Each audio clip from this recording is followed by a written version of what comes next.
Well, hello, all my dear, dear friends all over the world. For those of you who are watching me on YouTube, and for those of you who are listening to me on any of your favorite podcast platforms, welcome.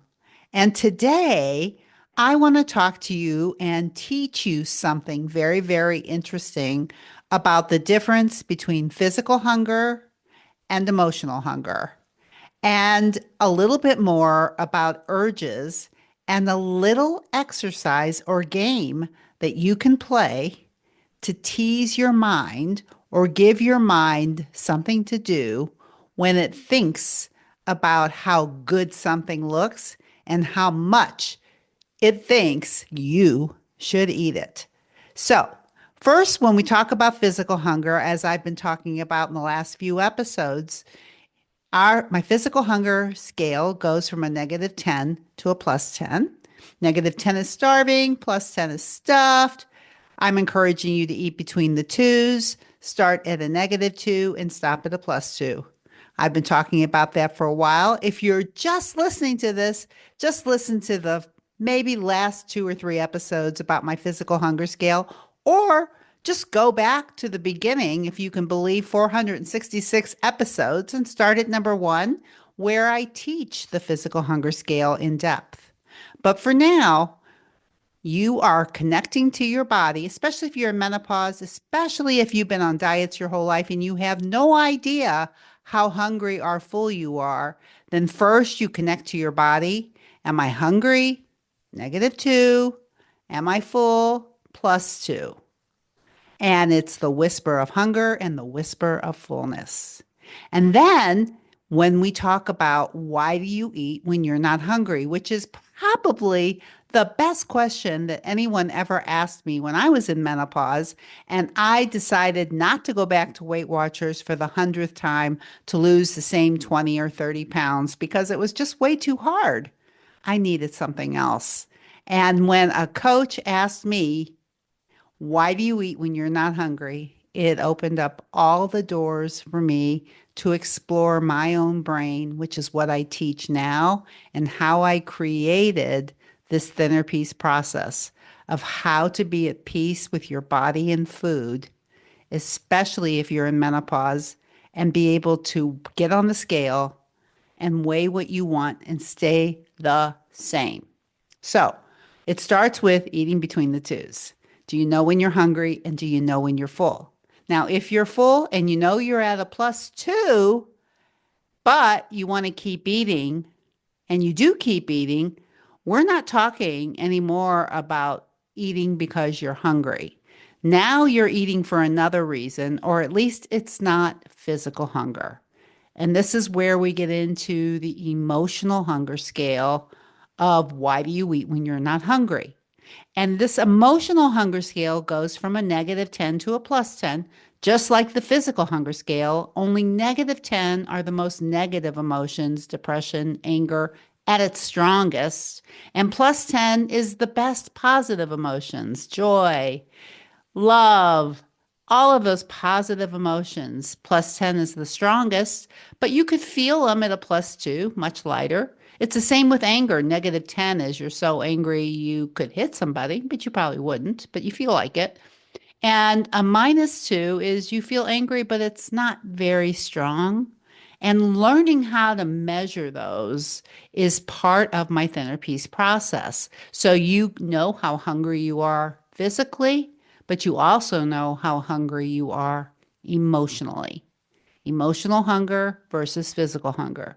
Now, those of you who want to lose weight, including myself for 30 years, I had a lot of emotional hunger going on. Sometimes I confused it with physical hunger. Sometimes I knew I wasn't hungry and it didn't matter. So once you know you're in emotional hunger and you know how to measure how strong it is, are you really angry? Are you just a little angry? Are you sad? Grieving sad, -8, -9, -10, or you're just a little sad, like a -2. And I call it emotional hunger because those are like holes in your body, just like physical hunger are holes in your body. But those holes, those physical hunger holes, need to be filled with food. But emotional hunger holes do not need to be filled with food ever. That's what most of you are used to doing is filling your emotional hunger holes with food.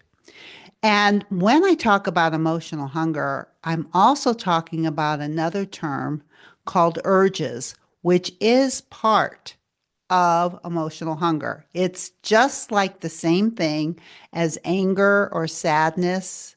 It's an urge. Urge is a negative emotional hunger. And it's like a hole in your body, and it's your brain giving you messages either this is so delicious, it's right there, I should eat it, I'm so sad, I need to fill it. It could be all kind of thoughts in your head, but those thoughts are creating urges. And urges can go from a 0 to a -10. -10 is the strongest urge where you could eat a piano if it would fit in your mouth. But it's so strong. That's how it feels. And I've talked about this before, but I thought I could give you a little game to play with your brain. Now, our brains love things to do, and our brains love pleasure and love fulfillment. And part of the thing with an urge is that when you have an urge and you think something tastes delicious, you want to eat it to fill that emotional hole or what we call an urge. Now, the way that you handle urges, which is part of my thinner peace process, just like any emotion, is you need to learn how to feel it and not fill it. So, urges is like an urgent desire. It feels like you need to do something.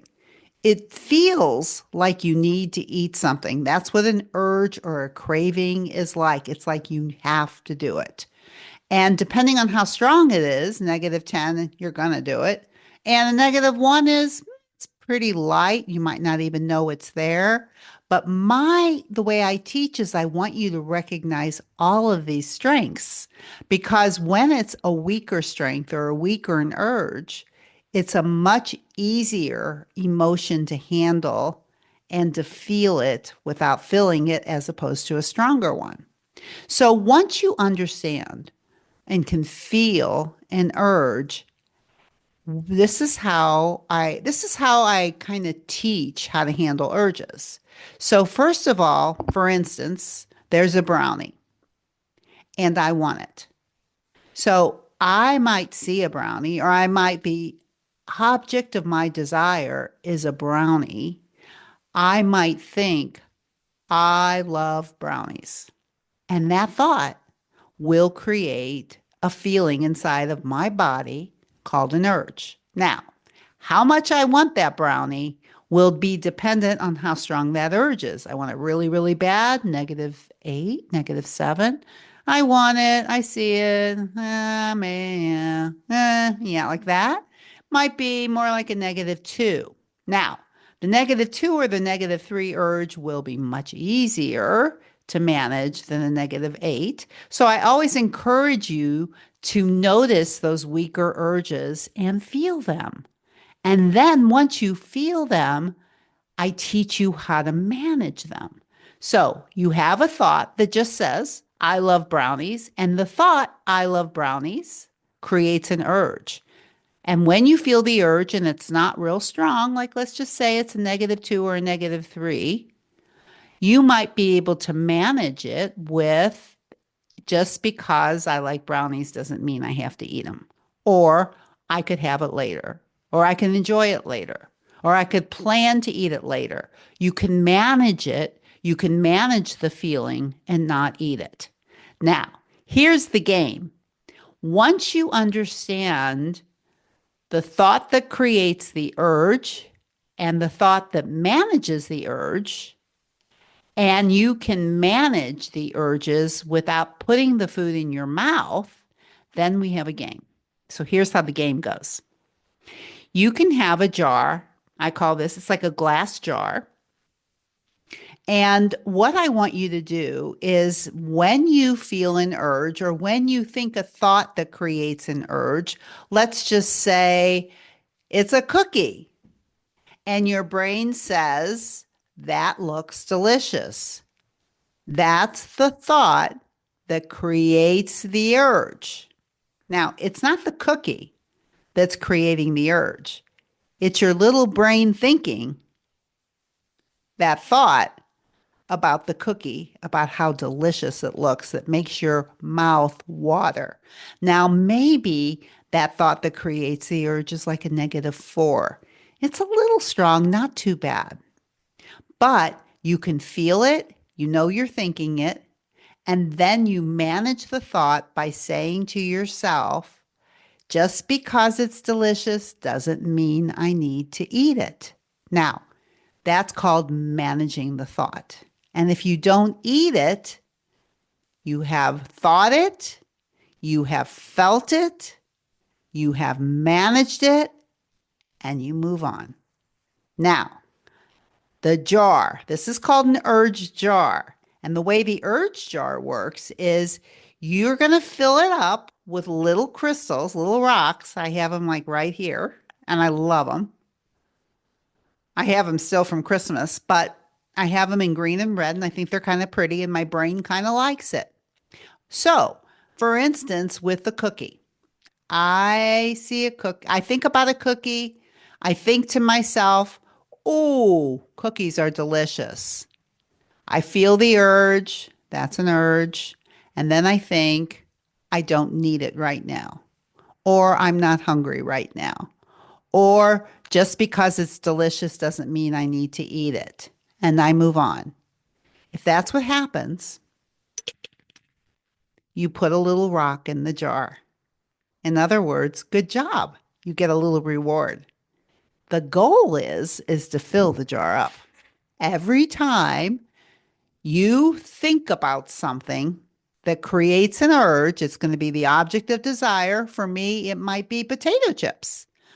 I love potato chips. They're so salty and crispy. Those are some of the thoughts that I'm going to think that are going to create this urge for me to want to eat it. I know it's an urge. I feel it in my body. And I say to myself, it's salty and it's crispy, but I don't need it. And I move on. I fill it up. The goal is to get as many rocks as you can in here by managing the urges. And pretty soon,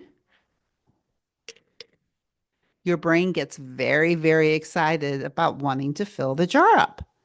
So your goal is to fill the urge jar. If you're filling the urge jar, that means you're not filling up your belly. And your brain is going, ooh, good job. So you keep putting them in. And it might be 5 days, 6 days, but pretty soon this jar is going to be filled and you're going to be very aware of these urges. You're going to be very aware of the thoughts that create the urges, and your brain is going to get very, very excited, not about eating them, but about filling up the jar. And when filling up the jar and seeing all these pretty little rocks gets more fun to you than eating them, you're also learning how to handle urges. You're giving your brain something else to do, and you're teaching your brain how to manage these thoughts that create urges. And I think it's a wonderful magic trick to the brain. But what it does is it starts getting you the one that is in control of what you put in your mouth and what you don't. Because most of the women that I work with always say, I can't control myself around cookies, potato chips, whatever it is. Once I start, I can't stop. Those are all the things that they say. And what I teach when I'm in this centerpiece process is that it's not the food that's doing it, it's your brain and what it's thinking and the feeling and the vibration that it's creating in your body, this craving or this urge, and that you're just not feeling it, you're filling it. So you're going to fill the jar instead of fill your belly. And I'll tell you what, Number one, the scale might reflect it. Number two, you might start getting pretty excited. You do it for 5 or 6 days, and the next 5 or 6 days will be easier. I promise you. You can do it with a jar this size, or you can do it even smaller, or you can do it even bigger. But our brains love rewards, and our brain is thinking the reward is the food. You're training your brain that the reward is actually managing the thought. I want you to try that. And also, let me remind you that you can meet with me once a week on Jumpstart Wednesdays. If you're wanting to jumpstart some of these ideas, then every Wednesday at 1 o'clock Central, you can come join me. It's kind of like Facebook, but it's more private. It's on Zoom. You can sign up by going to drdebbutler.com/jump. You can sign up and you can meet me in 2 weeks since I'm not going to be here next week, but most Wednesdays I will be. You can meet me. You can ask me questions. You can sit and you can listen, or you can even be coached. It's free and it's a private, safe platform that I created that's a little bit more, a better way for us to meet each other than just listening to me or watching me on a video. It's the next best step to working with me, but it's free. So, two things. One, now you know a little bit about urges and emotional hunger, and you know that you want to feel your physical hunger and fill it with food and work between the twos. And now you know that emotional hunger are also holes that need to be felt and not filled with food. And now you have your urge jar, which you can use that you will fill with these beautiful little rocks to give your brain the reward that it's looking for that won't hurt you or your waistline or your health. So, of course, I would never end this podcast without saying, no matter where you go or what you do, or even who you're with, please, please, please be very, very kind to yourself. And I'll see you next week. Bye bye.